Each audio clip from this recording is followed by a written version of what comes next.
Olá, pessoal, tudo bem? Desde já agradeço a audiência de todos e já vai deixando o seu like, pois ele é muito importante para nós e dessa forma o YouTube distribui para mais pessoas, assim para ficarem bem informadas. Peço a você que ainda não se inscreveu, clique aí e se inscreva. E já ative o sininho de notificações, tá certo? Agora vamos às últimas notícias do momento. Política externa, eu vou começar com a última viagem, que não é a última, né, porque vai ter mais umas 5, eu acho, 4 ou 5 já estão programadas até o fim do ano. Essa foi a 11ª viagem do presidente. O presidente já viajou um bocado de tempo, acaba de voltar da viagem, de mais uma viagem à Europa. Estou vendo aqui na agência Poder 360, Lula completa 31 dias fora do país em 6 meses de governo. Quer dizer, em 6 meses, 1 mês fora do país. Visitou 12 países e deve fazer mais 5 viagens ainda neste ano, né? Aí fala dos preços, né? Para a China e para os Emirados Árabes, o gasto foi 6.600.000, para o Reino Unido, 3 milhões. E agora ele teve na França, teve na Itália, e não saiu muito bem, não. Embora a imprensa dos áulicos, né, o pessoal, os cortesãos, estejam dizendo que a reinserção do Brasil no mundo, né, um jornal que começou como extrema esquerda, cujo editor era Jean-Paul Sartre, né, depois da Chienlit de 1968, né, o Libération, né, disse que, bem grande, Lula, a decepção. Diz aqui, eu até anotei, a decepção, falso amigo do Ocidente. Né? Será que recebeu Maduro, será que ele não tem conhecimento dos abusos da República Bolivariana do autoritarismo? Lula que conhecíamos era apenas uma miragem. Gente, é ingenuidade se vocês acreditaram na conversa fiada, né, eu não quero chamar de narrativa, não, na invencionice dos áulicos tradicionais que mandam para a Europa informação ao nosso Lech Walesa, né? Só que não, né? Então estão descobrindo agora que não é amigo do Ocidente, que é um falso amigo, né? Gente, e olha, aqui em Brasília a gente tem a oportunidade de conversar com embaixadores. E, meu Deus, o pessoal da Europa não está gostando desse governo. Está achando que é hipócrita, diz uma coisa e faz outra, e outras vezes está sendo bem contra o Ocidente. E quem está fazendo a política externa brasileira não é o Itamaraty.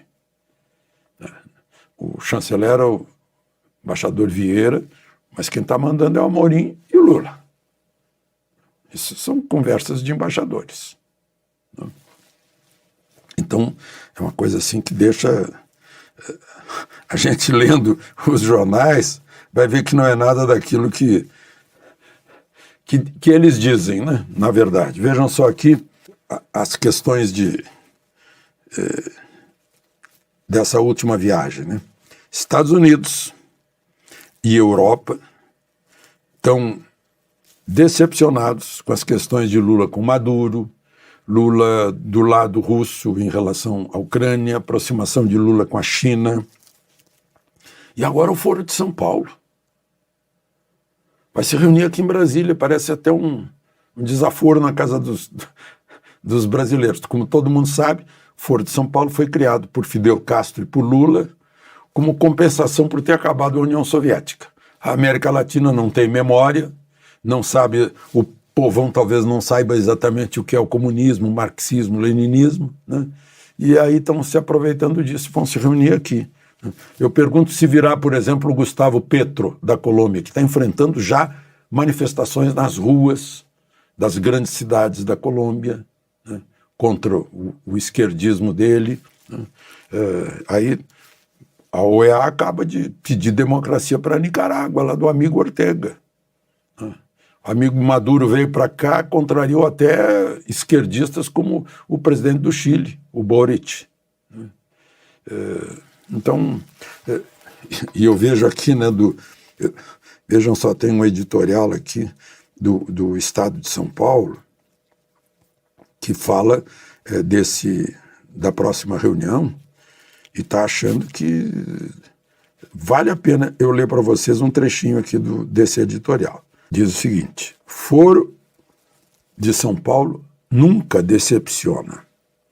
O 26º Encontro Anual do Foro de São Paulo, uma organização de partidos da esquerda latino-americana marxista, cuja secretaria executiva está a cargo do PT, foi programado para o fim do mês em Brasília com intenções óbvias. O foro quer prestigiar o presidente Lula da Silva e Lula quer prestigiar o foro. Na declaração do encontro, predomina um entusiasmo por uma mudança favorável na correlação de forças, em que amplas frentes democráticas e progressistas se reagrupam, né, como usam esse eufemismo. Né? Democracia é o mesmo eufemismo que o Mussolini usava. Né? Os ditadores usam muito a democracia. Progressismo, né?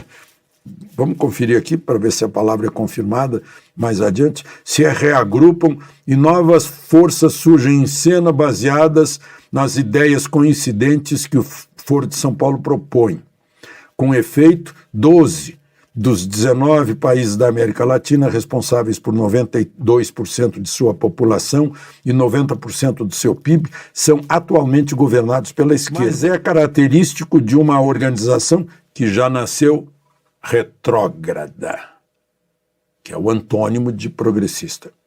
O foro foi fundado por Lula e Fidel Castro em reação ao ocaso da União Soviética. Que a leitura desse cenário seja completamente negacionista. Pois é. É a política externa brasileira que metade mais um dos eleitores escolheu, né? Bom, vamos em frente. Interessante, né? O Estado de São Paulo. Eu trabalhei 10 anos no Jornal do Brasil, nos anos 70, e éramos um jornal de defesa de princípios, da ética, da lei, da Constituição, dos valores ocidentais, né? E a diretora-presidente era católica. Né? E o Estadão era o jornal mais aguerrido nessa defesa. Né? E parece que depois afrouxou e agora está descobrindo e pedindo desculpas no editorial, parece. Né? Os Estados Unidos também, né? Mas os Estados Unidos, a política externa americana é meio ingênua, né? Também estão descobrindo que era invencionice, o tal risco à democracia do governo Bolsonaro. Os fatos comprovam que não havia risco algum. Né? Erraram feio de lado, e agora estão descobrindo o óbvio. Aliás, nessa visita à França, eu esqueci de lembrar, né? Foi cancelado na última hora um jantar na casa do príncipe saudita que presenteou Bolsonaro. Última hora ligaram no telefone, não vou. Quem será que engendrou isso? E talvez o Lula não soubesse quando disse, não vou. Ou a Janja não soubesse e falou para ele, não dá para ir, né? Fica mal. Porque já estava havendo crítica por aqui, lá na residência oficial dele. Bom, tem um outro editorial do Estadão, logo em seguida, na mesma página. Né? Eu resumi aqui, o Estado de São Paulo espera que o colegiado do Supremo faça cessar abusos típicos de regime autoritário. Os outros ministros são responsáveis, não podem fechar os olhos.